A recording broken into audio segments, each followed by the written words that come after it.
Okay, so today we're going to run through, it's called a Berg balance scale. So we're going to test your balance, and I'm going to have you do 14 different things, but we're going to stop and I'll explain it to you as we go.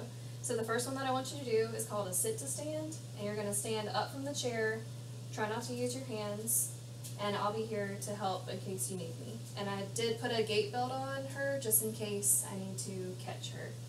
Okay, so go ahead and stand whenever you're ready. Try not to use your hands. Perfect.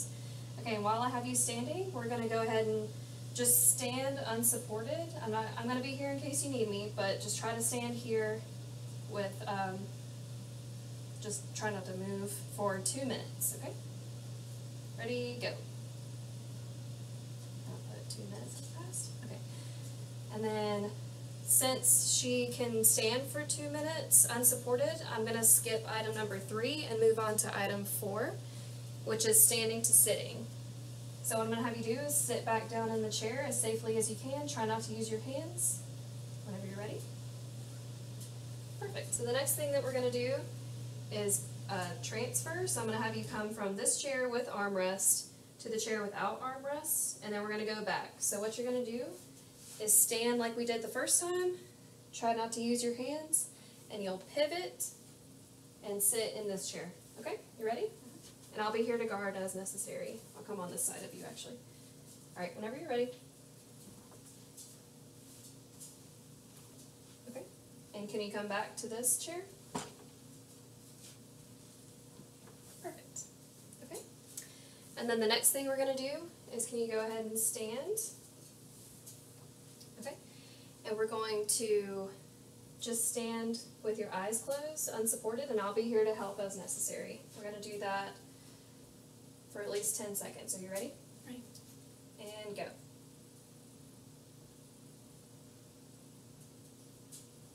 Okay, 10 seconds has passed. And then the next one we're going to do is you're going to stand with your feet all the way together and your eyes open. And we're going to do that for 10 seconds, okay? And I'll be here if you need me. Ready? Go. Okay, 10 seconds has passed. Next thing that we're going to do is have you stand up nice and tall, reach both of your arms out, and you're going to lean forward as far as you can. Make sure your arms are at 90 degrees. Reach forward as far as you can, and I'm going to record how far you can reach. Alright, ready? So we'll start at your fingertips here. Go ahead and reach forward. Good. And stand back up. I probably should have. Okay, now what we're going to have you do, here's an object to pick up from the floor. So I'm just going to put right there. Okay, so what you're going to do is you can lean forward, you can pick it up with both hands, just lean forward and pick this object up off the floor. Perfect. Okay, now I'm going to have you come stand right here, face this way. Perfect, okay. So if you can, what you're going to do is lean, can't see me, lean and look backwards behind you while you're standing. So I'm going to be standing behind you, so you're going to look at me when you turn around, okay? Okay. Alright, turn to your left. Good. Turn to your right. Good, hello. Okay, so the last few things I'm going to have you do is you're just going to stand here. You're going to turn either to the left or to the right, whichever one you want to do first. You're going to turn all the way around, stop, and then turn all the way back around to the opposite direction. Ready? Okay. Alright, go ahead. Stop. Turn the other way. Perfect. Okay.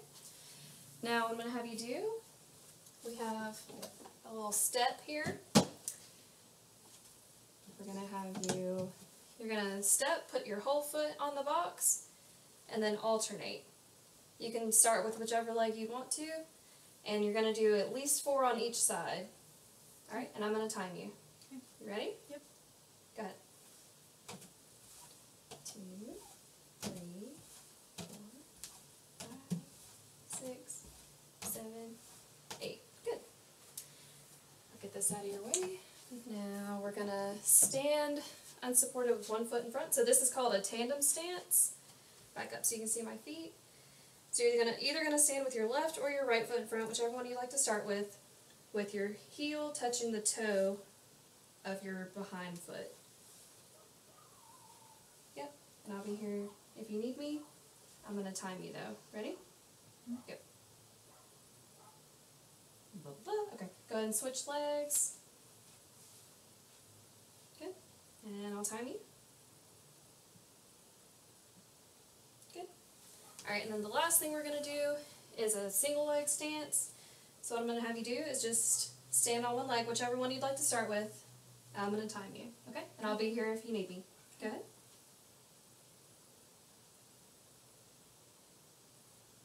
Alright, go ahead and switch legs.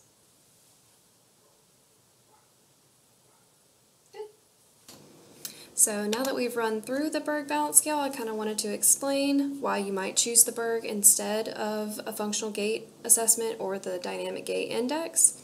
So Berg primarily focuses on anticipatory postural control, while the FGA and the DGI include components that assess both visual and vestibular contributions to postural control, and more of the dynamic side, such as the head turns while walking, both horizontal and vertical, might lead you to want to further examine those systems. It also might mean that the FGA and the DGI are technically harder tests, but they kind of just are better suited for more advanced populations, either further down the line in rehab, or just if your patient in front of you has progressed from the Berg and needs to do something a little more challenging.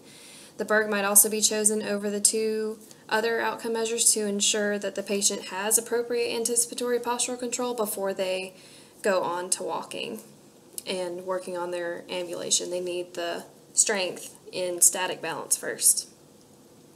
So the Berg balance has components that are to be done in sequential order as they get progressively more difficult and lead up to one-legged stance, which is the last one that I showed you, which is imperative when walking and walking with increased speed. So the Berg balance scale is appropriate for patients with the following conditions. This is from SRA Lab: arthritis and joint dysfunction, brain injury, MS, PD. They use it a lot in neuro rehab, spinal cord injury, and stroke recovery. Some considerations with those diagnoses, though: patients with Parkinson's in Hone and Yar scale 4 and 5 can't complete the Berg because an assistive device is not allowed in the Berg. And following spinal cord injury, the Berg is not reliable in distinguishing fallers from non-fallers. And just a little bit on scoring: all items within the Berg are scored on a 0 to 4 scale. 0 meaning the patient cannot complete the testing item without assistance, has to use something around them to regain their balance, or if they do not meet the time requirement. So some you have to hold for 2 minutes and some only 10 seconds, but that's a time requirement component.